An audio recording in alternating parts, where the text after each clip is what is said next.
Месец октомври е посветен на борбата против рак на дојка. Токму на оваа тема ја посветуваме и денешната емисија. Во следните минути ќе поразговараме со господја Николинка Котевска, која што ни доаѓа од Здруженијето Борка и верувам ќе се согласите со мене откако ќе ја слушнете нејзината животна приказна дека представува на вистина Борка во вистински смисол на зборот, со оглед на тоа што се има преживеано, се уште е здрава и жива, се надевам така и ќе остане. Меѓутоа е и еден позитивен пример и поттик за сите оние кои што во моментов можеби се болни да знаат дека и после ракот има убав живот. Добро утро, Николинка, и добро ве најдовме во вашиот дом. Добро ми дојдовте. Јас сум Николинка Котевска. Оперирана сум 3 пати од карцином и еднаш од рецидив. 2008 се оперирав од карцином на тироидната жлеза, 2009 карцином на ларингот. Исто 2009 во мај се оперирав на дојката. Тој пат е многу тежок да се изоди. Најтешка ми беше операцијата на ларингот. Носев канила, не можев да зборувам, комуницирав со пишување со сопругот и со децата. А децата што ми се во странство со нив, на камера. Пишував, не можев да зборувам. Тоа ми беше најтешко. И најтешко ми беше кога после операцијата на дојката се погоди на 27 мај. Тогаш ми е внучето од Австралија родено. Се заврши убаво, се јави ќерка ми да праша како сум и кажав дека сум супер. И да си слават роден ден, нормално чекаат како ќе биде. Ми кажа од Борка што ме чека со хемотерапијата. Ја тоа го прифатив како нормално. Меѓутоа што се случи? После првата хемотерапија мене почна ми паѓа косата. Тоа највише ме погоди. Ми падна, ноќе ми почна да ми лази по телото нешто. Гледам топки коса, се вознемирив, меѓутоа поплачев малце, помина и тоа. И тоа го преболев.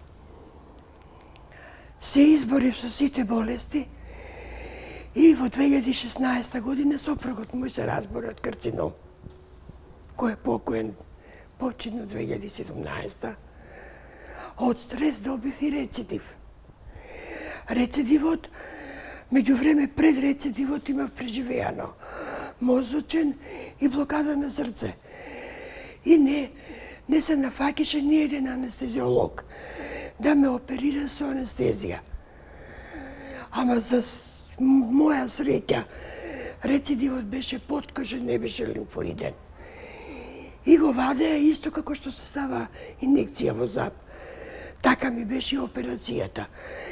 На самиот рез кај што беше првата операција, таму беше и тоа топче. Го издржав и тоа, го извадија. Николинка, се вели дека и онак што е апел од лекарите, дека треба на време да се посетува лекар, дека секој симптом е важен, дека не треба да се занимари. Како беше вашиот случај? Како откривте, бидејќи 4 пати, како што кажувате и сама, сте били изложена на оперативен захват? Прво отидов кај ќерка ми во Австралија и таму нејзината матична ми рече да си проверам тироидната, ме позна по очите. Ги оставив цигарите, пушев многу, 30 години пушев. Јас сменив климата и кога се вратив од Австралија, почина брат ми. И така и го открив и кај мене ракот. Сонував дека јас, брат ми на сон ми вика, и ти имаш рак. И така го открив ракот. Иначе јас со ракот се борам од 79. Се омажив на 19 години, на 26 останав вдовица со 2 деца. Мажот ми, првиот маж ми почина од карцином. Тогаш не се знаеше многу за карциномот, али ке него беше многу касно да се спаси, пошто беше целиот метастазиран. И за 3 месеца почина. И јас после 16 години се премажив со вториот маж, имав супер живот, ми ги прифати децата. И од него имав уште едно дете. Јас, додека сум жива, никогаш не можам да се одложам на неговата посветеност на мојата болест, како ме чуваше, како ми ги преврзуваше раните све. А јас не можев да му помогнам, беше доцна. Колку години веќе живеете со рак? Сега веќе не, Од меѓутоа 2008 до ден денес се надевам дека и понатака ќе живеам. сигурно. Силата ја црпам од моите деца, од нивната љубов, од внуците, а поготово сега од најмалото внуче. Кога разбрав дека ќерка ми е бремена, она се омажи по смртта на таткој. И свадба, и направи сите тие работи што треба. И кога ми кажа дека е бремена, мислам дека јас го почнав вториот живот. Ми даде сила да живеам, за да можам да и помогнам. Колку се важни редовните контроли? Контролите се многу важни. Јас редовно ги извршувам и за тироидната жлезда, и за ларингот, и за дојката. Меѓу време фатив и тромбоза. Мажот ми кога почина од стрес, фатив и шекер. И во ствари јас секој месец имам по една контрола. Сега како почна ова пандемијата многу тешко, али пак се снаоѓам да се изборам да најдам. Ако не на точниот термин, после месец, дена, два, идам на контроли, вршам редовни контроли. Така би ве прашала, исто така спомнавме на почетокот дека сте и вие дел од Сдруженијето Бурка.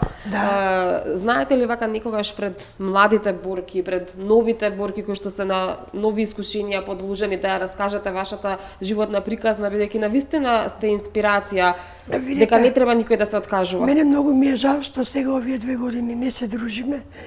Имаше напред розови, а во тој момент бев на стината болна и не отидов.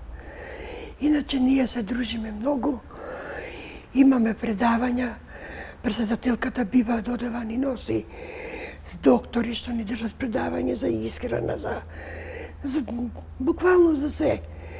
И се разминуваме мислења која не е во борка само оперирани од дојка. Има оперирани, еве јас сум и од тироидна и од ларинг, имаме и група од ларинг што не зборуваат. Меѓутоа јас многу јас ги разбирам само по од која ја отвара усата по движењето. Пошто јас 2 месеца така, па февруар, март и април, 3 месеца јас зборував со отварање на уста и со пишување. Сигурно било тоа еден тежок период за вас. Јас мислам дека тој најтежок период во животот ми беше. Да те праша детето, да не можеш да му одговориш, него да му пишуваш. Да те чека да напишеш. И борките имаме, се дружиме, има конференции, предавања. Сега со пандемијата малку потешко. Многу ми недостасуваат. Ги поздравувам, ги гушкам и ги сакам. Тоа ни е поздраво, те гушкам и те сакам. Многу ми недостасуваат, ама мислам дека ова ќе помине. И пак ќе се дружиме.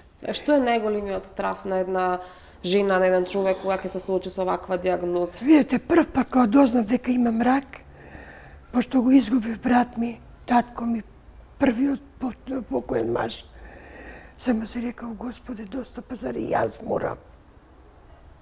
Остави ме, поштеди ме, 3 ќерки имам. Највеќе ми беше страв да не е тоа генетски. Поготово за дојката да не се пренесува. Тоа ми беше највеќе страв. И одма децата правеа контроли, фала Богу, немаат ништо. И не, дај Боже да престане тој рак, јас проклетни го викам. Доста веќе умираат луѓе, доста се мачат. Таа борба е многу тешка. Тој што не го поминал тој пат не знае. И да нема веќе болни. А на болните што се од рак моментално, порачувам да не се плашат, да се борат, да бидат позитивни, да и нека знаат и дека после ракот има живот. Јас мислам дека Мене ми беше и пред ракот убав животот. Меѓутоа, знаете што значи? Да знаете дека сте се вратили буквално од мртвите. Го цените можеби секој нов ден повеќе. Да. Поминав хемотерапија, поминав зрачење, пиев радиоактивна капсула после операцијата. Тоа е која атомска бомба да има. Моето тело се избори со се. Со сите тие, таа хемотерапија не е лесна. Сега има помодерни пред 14 години. Ги немаше тие. Меѓутоа ја издржав. Че примев хемотерапија 5 дена ми беа пеколни. Че со опроштење ќе одам, ќе повратам. Ма ја бев упорна. Пак седнувам, јадам.